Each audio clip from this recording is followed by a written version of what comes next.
Welcome students. आज हम लोग एक बहुत ही रोचक और नई कहानी पढ़ने वाले हैं जिसका नाम है गुलिवर की विचित्र यात्रा। जैसा कि आप जानते हैं, यात्रा का हमारे जीवन में बहुत ही ज़्यादा महत्व है, क्योंकि हम जब किसी नए जगह पे जाते हैं तो वहाँ की बहुत सारी चीज़ों के बारे में हमें जानकारी मिलती है। इस कहानी में भी कुछ इसी तरह की बात है। गुलिवर एक विचित्र यात्रा पर निकला था और उस यात्रा के दौरान उसने क्या क्या अनुभव किया, वो सारी बातें हम इस कहानी में जानेंगे। तो आइए शुरुआत करते हैं आज की कहानी की, गुलिवर की विचित्र यात्रा। इस वीडियो को अंत तक देखें और लाइक करना ना भूलें। नए हैं तो इस चैनल को सब्सक्राइब कर दें और बेल आइकन को प्रेस करें ताकि सभी वीडियोज़ की नोटिफिकेशन आप तक सबसे पहले पहुंचे। मैं एक जहाज़ पर नौकरी करता था। जहाज़ पर नौकरी करते हुए मैंने कई लंबी लंबी यात्राएं की। एक बार दक्षिणी सागर से पूर्वी द्वीप समूह की ओर जाते हुए हमारा जहाज़ तूफान में फंसकर चकनाचूर हो गया। सौभाग्य से मैं तैरकर किनारे पर आ गया और थक कर वहीं लेट गया। जब मेरी नींद खुली तो मैंने अपने आप को पतले पतले धागों से बंधा हुआ पाया। मैं आश्चर्य में पड़ा, सोच रहा था कि कोई चीज़ मेरे पैरों पर रेंगती रेंगती मेरी छाती पर आ खड़ी हुई। यह एक मानव आकृति थी, छोटी सी, लगभग एक बालिश्त ऊंची। एक बालिश्त मतलब लगभग एक हाथ के बराबर ऊंची। कुछ देर बाद उसी प्रकार के सैकड़ों प्राणी मेरे शरीर पर चढ़ गए। मैं जोर से चिल्ला उठा, कौन हो तुम? मेरा चिल्लाना था कि वे लोग लुढ़कते लुढ़कते और चीखते चिल्लाते भागे। इसके बाद मैंने उठने का प्रयास किया तो कुछ धागे टूट गए। यह देखकर उन लोगों ने मेरे ऊपर सुई जैसे पतले पतले तीरों की वर्षा प्रारंभ कर दी। मैं समझ गया कि चुपचाप लेटे रहने में ही भलाई है। अब उन अद्भुत प्राणियों ने तीर बरसाना बंद कर दिया। उनमें से एक कुछ दूर ऊंचाई पर खड़े होकर जोर जोर से चिल्लाकर कुछ कहने लगा। मैंने हाथ हिलाकर उसे समझाने का प्रयत्न किया। मैं उनकी भाषा नहीं समझता। फिर बार बार अपना हाथ मुंह की ओर ले जाकर मैंने इशारा किया कि मैं भूखा हूँ।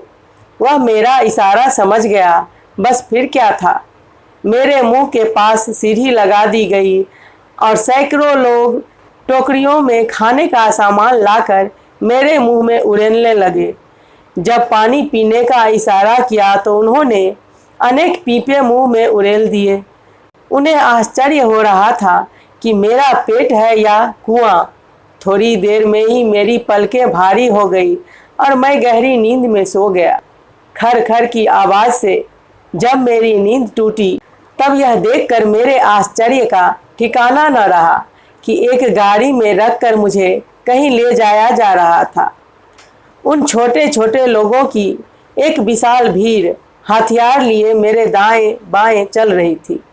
मैं समझ गया कि मुझे कैद कर लिया गया है। मेरे वहां पहुंचते ही लिलीपुट वासियों की एक विशाल भीड़ मुझे देखने के लिए उमड़ पड़ी। पहाड़ जैसे शरीर को देखकर सब लोग आश्चर्यचकित थे। लिलीपुट के बादशाह ने मुझे एक पुराने मंदिर में कैद कर लिया। संभवतः राजधानी में यही एक ऐसा स्थान था जिसमें झुककर घुस सकता था। शेष मकान तो खिलौने जैसे थे।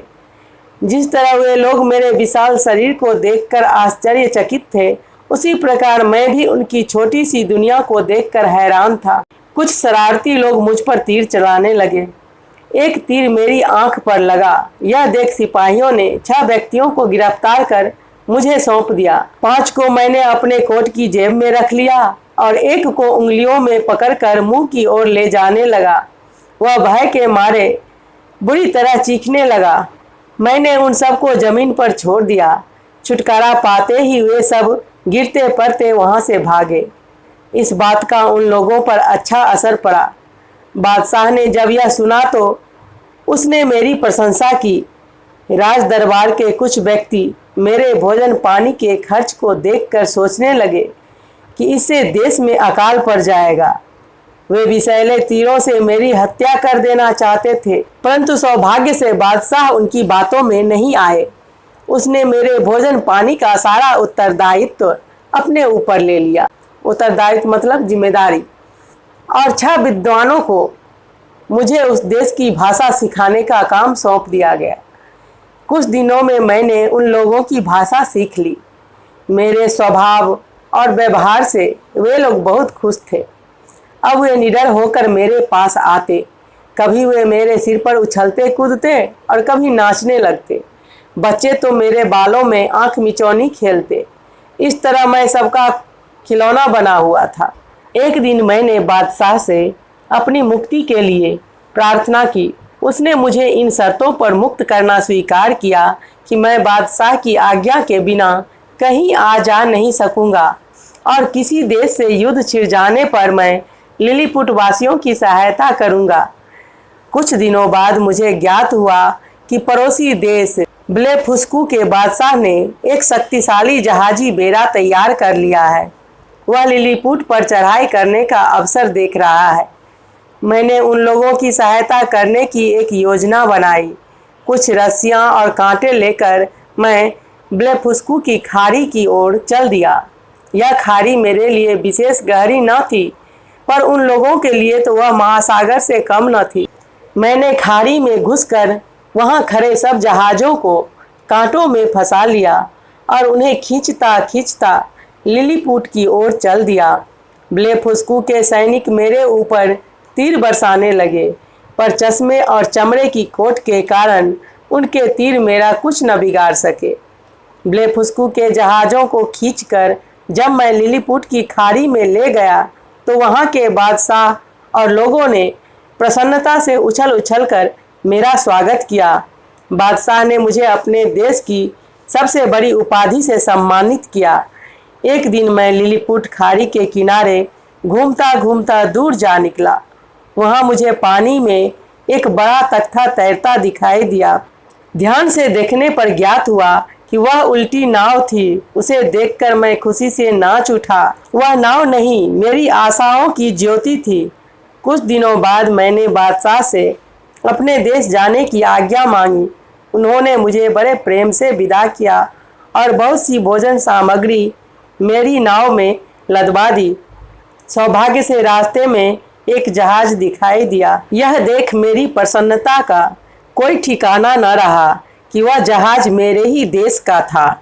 जहाज के नाविकों ने मुझे ऊपर ले लिया।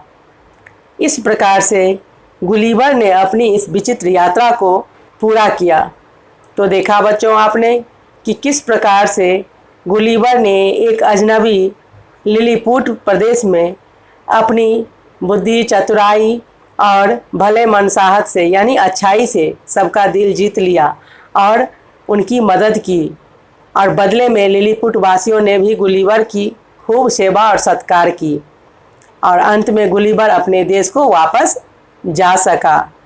इस प्रकार यह संसार जो है बड़ी विचित्रताओं से भरा हुआ है, यानी तरह तरह के जगह हैं और तरह तरह के लोग। हम जब अपने घर से बाहर किसी दूसरे स्थान पे जाते हैं तो उस स्थान की बहुत सारी बातों के बारे में हमें जानकारी मिलती है जो हमने पहले कभी नहीं सुना और देखा हो। आपको यह कहानी कैसी लगी हमें कमेंट करके ज़रूर बताएं। अगर आपको यह कहानी अच्छी लगी हो तो इस वीडियो को लाइक कर दें, अपने दोस्तों के साथ ज़्यादा से ज़्यादा शेयर करें और अगर आपने इस चैनल को अभी तक सब्सक्राइब नहीं किया है तो इसे सब्सक्राइब कर लें और बेल आइकन को प्रेस कर दें ताकि और भी अच्छी अच्छी कहानियाँ आपको सुनने को मिले। धन्यवाद।